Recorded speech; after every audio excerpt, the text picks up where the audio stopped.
Hello friends, मैं अवितेज और आप देख रहे हैं अवितेज फंवर्क्स&टेक। सो फ्रेंड्स, अगर आपके पास है हॉनर का 7A सेट, उसकी बॉडी होगी डैमेज, तो देखिए ये है आपका हॉनर 7A का बॉडी। पूरी कंप्लीट बॉडी है। यहाँ पे आपको सिम ट्रे भी मिलता है। यहाँ पे आप देख सकते हैं ये सिम ट्रे आपको मिलेगा।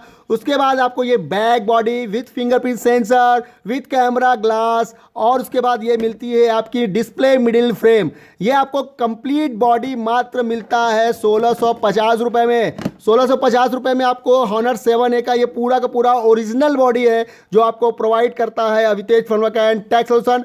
अगर आप ये सिंगल भी लेंगे तो भी आपको ये मिल जाएगा। फिंगरप्रिंट सेंसर नहीं लेने पे ये मात्र आपका बैक पैनल 650 रुपये का है। अगर आप ये भी नहीं लेते हैं, सिर्फ ये लेते हैं, तो ये भी आपका लगभग 550 रुपये का है।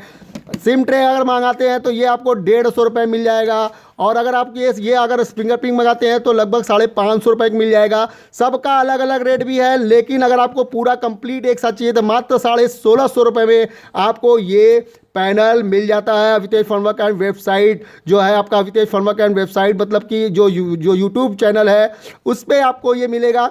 डायरेक्ट ऑर्डर करिए, व्हाट्सअप पे आइए। व्हाट्सअप आपका जो मेरा नंबर है वो आपके यूट्यूब के जो अबाउट्स में वहाँ मिल जाएगा, नहीं तो वीडियो के नीचे आप मैसेज करिए, कमेंट्स करिए, वहाँ पर आपको जो है जवाब मिलेगा और व्हाट्सअप नंबर दिया जाएगा। वहाँ पे आपको रेट नहीं बताया जाएगा, लेकिन आपको व्हाट्सअप पे आने पर आपको रेट, क्वालिटी, आपको अगर वीडियो चाहिए तो वीडियो भी आपको मिलेगा, लेकिन वीडियो ऑर्डर कंफर्म होने के बाद दिया जाता है। हर वक्त वीडियो प्रोवाइड नहीं करते हैं हम लोग। तो देखते रहिए मेरे चैनल को, लाइक से और सब्सक्राइब करते रहिए। अगर आपको ये पीस चाहिए हॉनर 7A का तो आपको मिल जाएगा। अगर आपके पास कोई और मॉडल है हॉनर का, अगर आपका उसका बॉडी डैमेज हो गया है, अगर आपको चाहिए तो आप मुझे मैसेज फिर भी कर सकते हैं। आपको वो हो सकता है कि वो भी बॉडी में आपको प्रोवाइड कर दूं, क्योंकि लिमिटेड स्टॉक होते हैं ओरिजिनल प्रोडक्ट के। तो देखते रहिए मेरे चैनल को, लाइक से सब्सक्राइब करते रहिए और ज़्यादा से ज़्यादा शेयर करिए, जिससे कि और भी किसी को फ़ायदा हो सके। वीडियो देखकर ही प्रोडक्ट लीजिए। धन्यवाद सर।